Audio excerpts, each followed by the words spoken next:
Good evening, everybody, and welcome to another edition of Fire Up Florida. My name is Scott Morgan, Roth the Motor City Mad Mouth. Pleased to be joined by my co-host, Greg Fuchs. Welcome back, Greg. Glad to be here. And Madman Mancini, Mark Mancini. We got 3 M's, Madman Mancini. Or if you want to add his first name, you got 4 square on the M side. Anyways, welcome back, Mark. I'll tell you, it's a pleasure. This is the show that's sweeping the country. So if you're doing anything, turn your TVs off and watch this thing and hear us. Fuchs, you and me, my brother. You bet. Well, I'll tell you, we got a stormy theme tonight. And since we're in hurricane season, it started on June 1st and will end November 30th.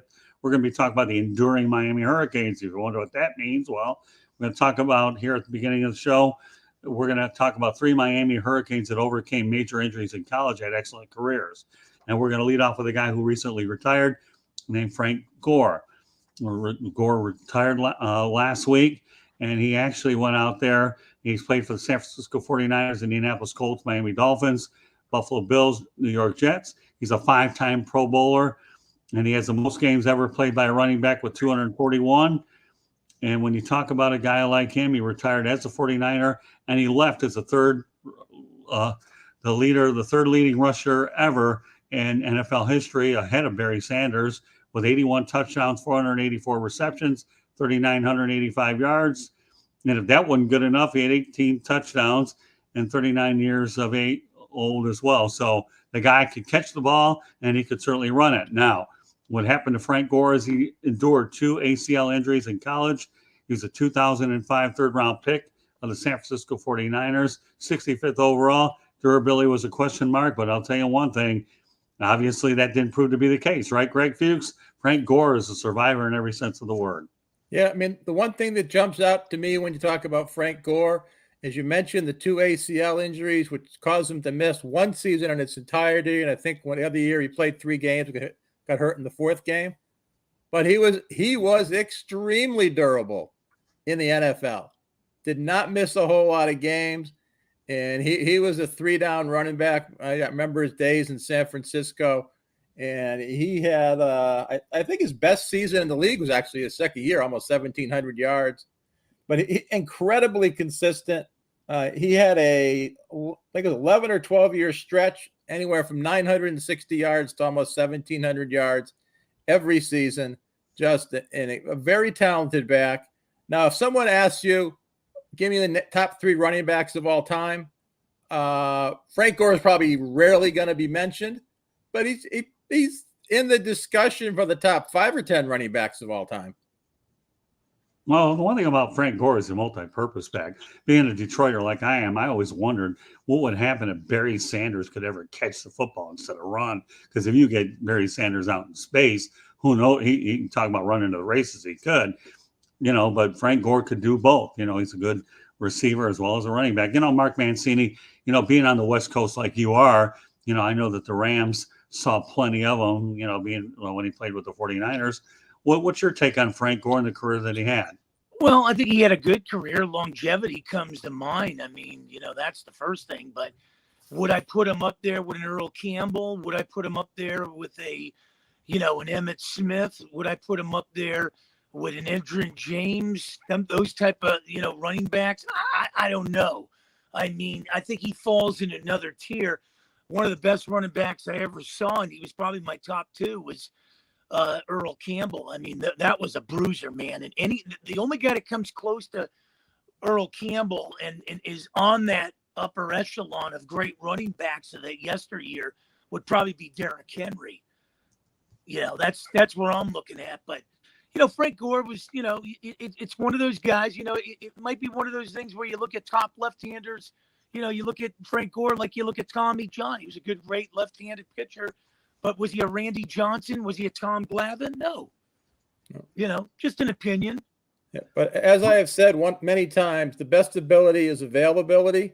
And just think of running backs in the NFL today. Even with the running backs by committee, McCaffrey is hurt. Barkley is hurt. Henry got hurt last year. Frank Gore never got hurt. It's just an amazing. He was sort of almost the Cal Ripken of football. And not only that, when you look at running backs today, it's not a premium like it once was. Right. When you had the O.J. Andersons and the Rocky Blyers, the Franco Harrises, some of those guys, the Wilbert Montgomerys. Everybody was looking at the running back then. The Jim Browns opened up that train, but now it's kind of like what you look at in baseball. It's, you don't have the Suitors, the Fingers, those kind of guys, the Riveras. It's a bullpen by committee.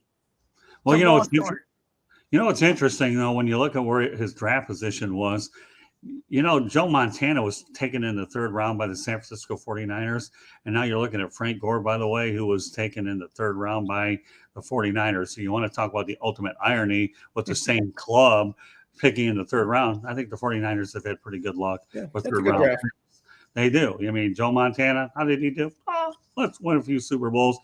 Frank Gore, how did he do? Good running back for a long period of time. So with that said, we're going to go on to another Miami Hurricane, one that I actually got to write a story on many years ago. His name is Jim Kelly, okay? He was promised by Lou Saban. They would play quarterback. It was developed by Howard Schnellenberger. Joe Paterno wanted him to be a running back at Penn State, but Jim Kelly said no. He was a Heisman Trophy candidate in 1987, was injured. He had a separated shoulder against Virginia Tech. He impressed a lot of people at his pro day, was drafted by the Buffalo Bills in 1983, round 1, pick number 14, decided, wait on my NFL career, no problem. So we played with the Houston Gamblers from 84 to 85, United States Football League. When the USFL went down, guess what? The Buffalo Bills had him from 85 to 86, and he amassed 35,467 yards, took the Bills to a record 4 Super Bowls in a row. And, of course, being the runner-up, and he was a member of the Pro Football Hall of Fame in 2002, 5-time Pro Bowler. He's a cancer survivor. And, of course, suffering from jaw cancer. And he was also known for some of his charitable causes as well with his son, Hunter. So, I had a good fortune of talking to Jim Kelly back then. But let's face the reality. The two people that saved Miami Hurricanes football, Greg, you ought to know about it better than anybody. I would say with Howard Schnellenberger and Jim Kelly, because I know that program was in really big trouble, wasn't it, Greg? Yes, it was. Doing the research for Jim Kelly, a couple of things statistically just amazed me, which, sort of shows how our memories may fade over time. Now, his career at Miami, he didn't start the first half of his freshman year, played his sophomore and junior, then he got hurt early in his senior season. But despite being the quarterback for basically 2.5+ seasons, he only threw 33 touchdown passes in his career on the Canes with 28 interceptions.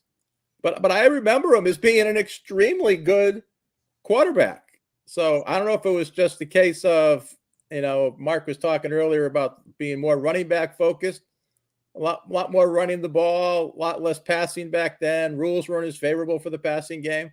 But it's not like Kelly was stepping back there and winging it 40 times a game in college. I was surprised at how low his stats were actually for a guy who, like you said, was considered to be a Heisman Trophy candidate when he's a senior. Yeah, go ahead, Mark. Well, when I look at Jim Kelly, man, this guy was a legend in Buffalo. I thought I saw everything when I saw Joe Ferguson, back then. But, man, when Kelly came aboard and now you look at Josh Allen, kind of built in the same mold, let me tell you something. If he can move and run and everything, he'd outshine a lot of quarterbacks today. The quarterback position today is a complete joke in more ways than one in the NFL.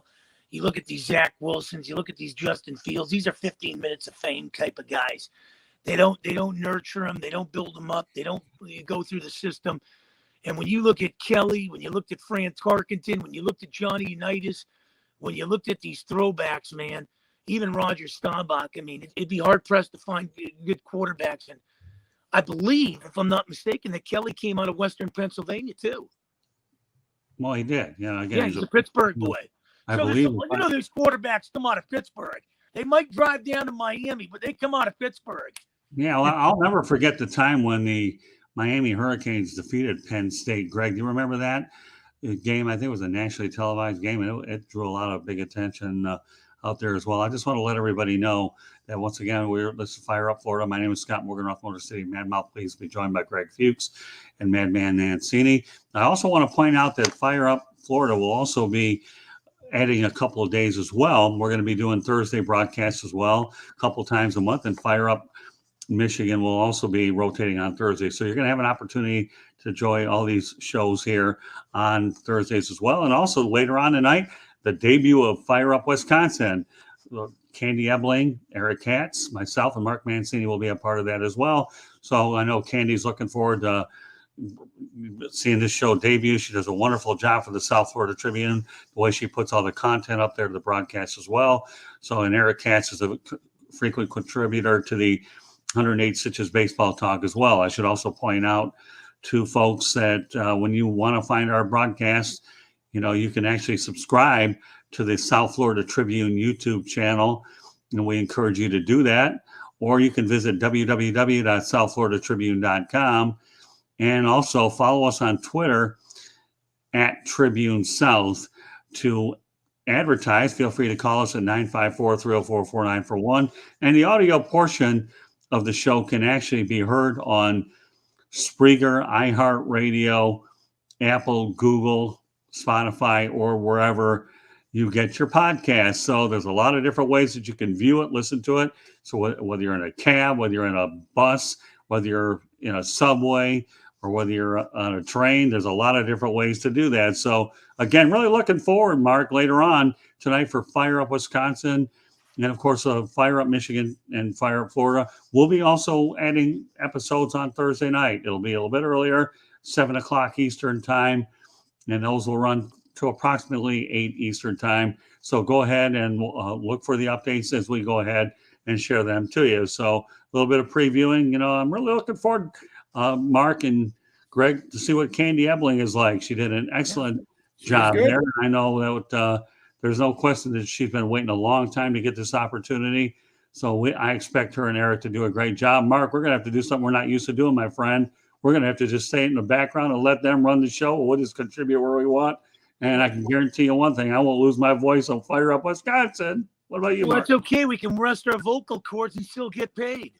Yeah, no kidding. I'm telling you, there's no shortage of broadcasts with Mancini and I. And Greg Fuchs done a pretty darn good job as well, picking up some of the load lately. All right, the third player I want to talk about is Hey, Scott, let me interrupt for a second. Before we get off Jim Kelly. Yeah. When I was doing research thing, if you were to ask me, Greg, name some of the top 5 or 6 offenses in the history of the NFL, I would have picked the Bills teams with Kelly, Thurman Thomas, Andre Reed. They went with the no huddle. And it seems to me the Bills were just scoring 40 points a game, and Kelly was just winging it downfield. When I looked up his stats, I thought, is there another Jim Kelly? Am I looking up the wrong Jim Kelly? Like you mentioned, he threw for 35,000 yards. You know how many yards Marino threw for? And they were same era, 61,000 yards Marino threw for. Yeah, well, let me point out 20 touchdowns versus 237. Now I'm going, what am I not remembering correctly about the Bills offense? Let me point out a couple of other things I think you guys should know. I covered Super Bowl 43 out in Tampa. I ran into Marv Levy over there. But you got to remember, though, Greg, those numbers are a little skewed because Kelly did play in the United States Football League where Marino played his entire career in the NFL. But hear me out, okay? I'll never forget, I'm over in Tampa covering obviously when Arizona took on Pittsburgh. Okay, I guess Mark's kind of like familiar with that area, when the Steelers beat the Cardinals. So I walk into an event where Marv Levy is there, and I'm talking to Coach Levy, and I said, Coach, I remember your wing T offense. And he said, you mean to tell me somebody remembers my wing T offense when he was in the Canadian Football League? Yeah. And he had a few other stops. So, yeah, I know all about it. Let me tell you something. If I had a camera phone at that time with Coach Levy, I would have had no trouble getting that. But he was impressed that I knew about the wing T offense. And the thing you have to understand with Jim Kelly is obviously we know that he played for a pro-style coach in Howard Schnellenberger and was able to utilize those skills when he got to the USFL. So he actually got some pretty good playing time when he was with the United States Football League that led him into the Buffalo situation. But I'm glad you brought that piece of information. Now I want to get to Willis Mcgahey, the third Amigos here. Yes, once again, Buffalo Bills are getting a lot of airtime. So Bills Mafia, we're loading up on you today. But he was drafted in the first round, 23rd overall. He actually won a national championship in college in 2001 over Nebraska, and he did not collect a $2.5 million insurance policy when he was injured in the 2003 Fiesta Bowl. But get this, he tears the ACL, PCL, and MCL. He had several surgeries, extensive rehab. Now, in his college career, he rushed for 2,067 yards with 31 touchdowns.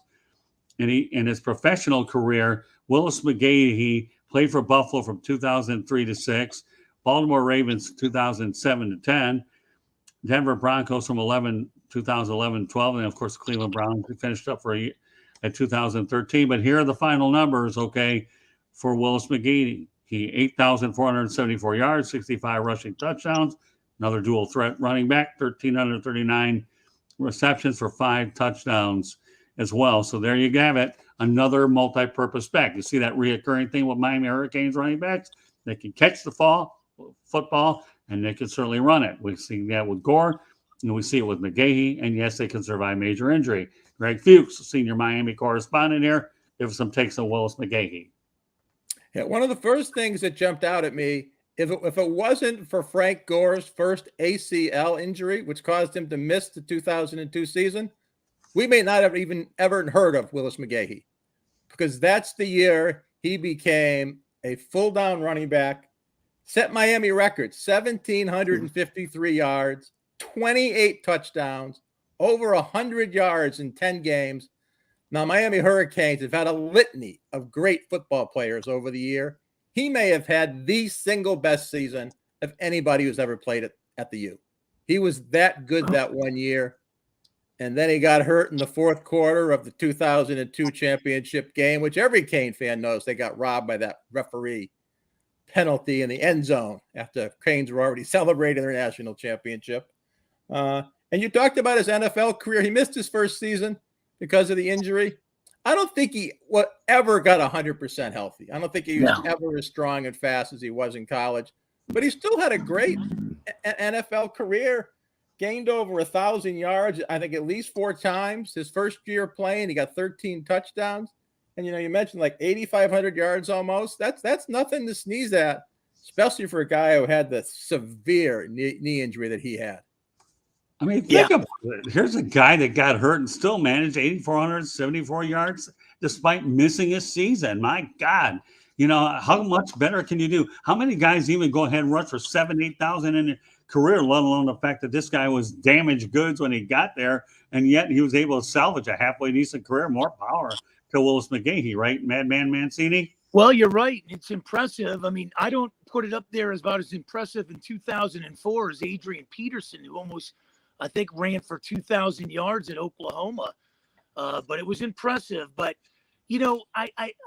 I don't want to knock it. The injury was significant where we didn't see the real, Willis Mcgahey, what we saw at the U, coming into the pros. And I don't know, we see this so much with some of these guys that come into the, pros that dominate college. Case in point, maybe, when we look at Barry Sims could be in that same category. We didn't see a lot of him in the pros after he dominated in college and stuff. So I don't know, in Miami, such an impressive university, with college football and everything, Jimmy Johnson and the gang down there and stuff. But yeah, we didn't really get to see the Willie Mcgahey that we saw basically at the U in the pros with that significant injury. Well, when people look at the Miami Hurricanes, they're always talking about the quarterbacks, but what few people realize is they produce a lot of good wide receivers. Yeah, wide receiver, Michael Irvin. Yeah. Well, right, but we're talking about wide receivers and running backs. So they always used to call it quarterback U. Well, you know what? Guess what? They spit out some good wide receivers. Brett Perriman was a guy that I remember.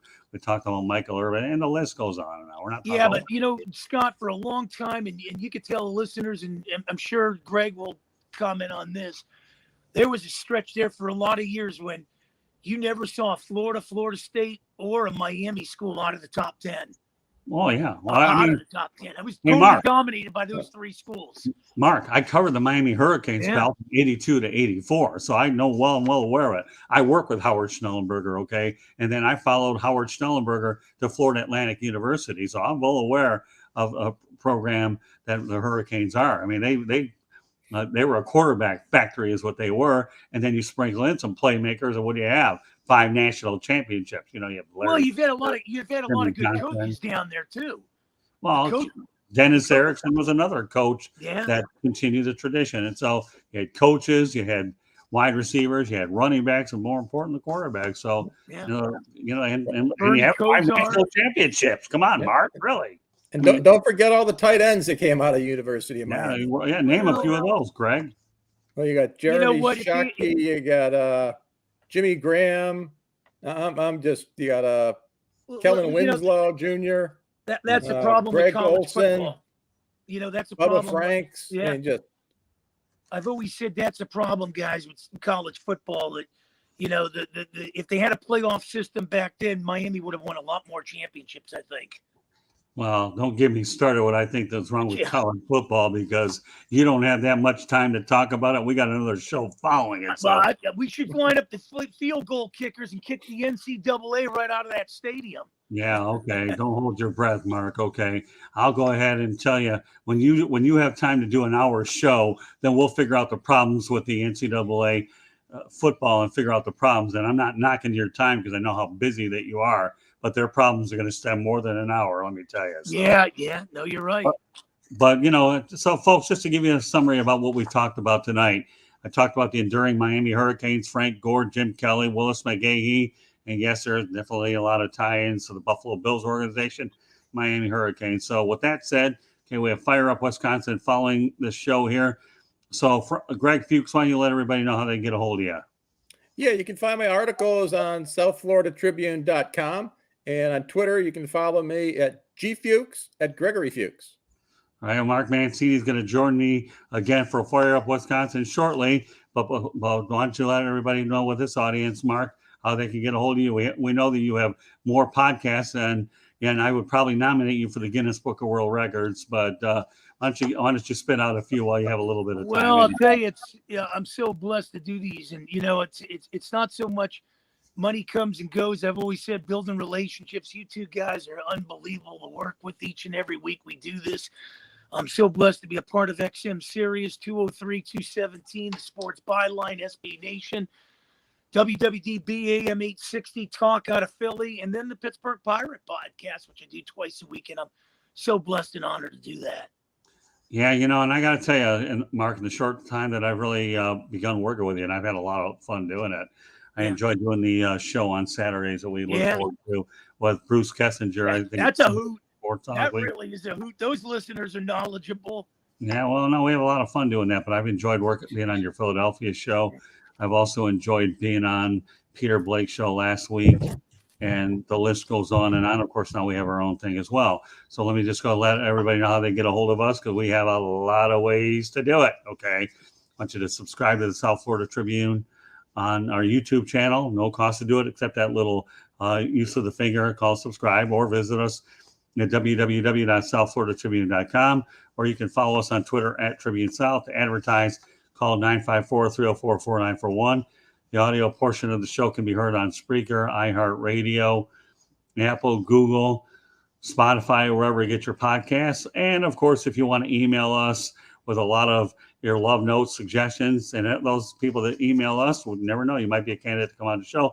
Feel free to do so at southfloridatribune@gmail.com. So on behalf of Greg Fuchs, Madman Mancini, my name is Scott Morganroth, the Motor City Madmouth. Thank you for joining us on this edition of Fire Up Florida, enduring the Miami Hurricanes. Fire Up Wisconsin is next, so stay tuned. We'll be ready to roll as Candy Ebling and Eric Katz, myself, and Mark will rejoin you shortly. Good night, everybody. Good night. Good night.